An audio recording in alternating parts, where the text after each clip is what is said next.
Hi, I'm going to show you how we made the adjustments to our Flue kit so we could fit our beautiful new Vista wood-burning stove into our new 5-metre Glawning light.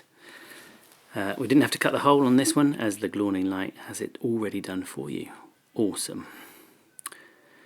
It has to be said, I did this wrong at first and accidentally trimmed the silicone on the ridge tip, which made this look awful and made the hole so big that it let rain in and failed to keep the flue pipes nice and close to the tent. So luckily the lovely people at Glawning were able to help us source another kit. But to help you avoid our mistake, we put together this video with some hacks towards the perfect cut. Here's the bits and pieces that we needed equipment wise. First, we measured the flue pipe itself, and as you can see from the image, it's just over 7.5 centimetres in diameter.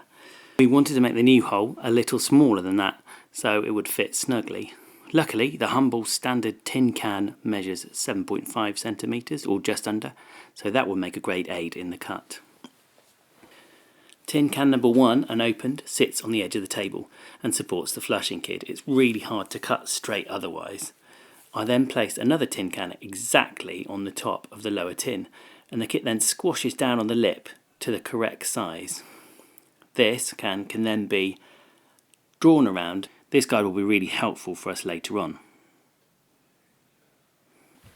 I then got an empty tin can, and the edge was nice and sharp, so be careful, get an adult to help you. I got my wife to help me. And you place it upon the pencil line, and then applying a little downward pressure, the tin can acts as a cookie cutter, and that should give you a nice clean hole.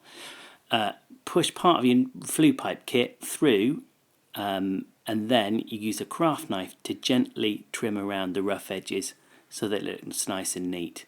And then sit back and have a beer and enjoy your flume kit.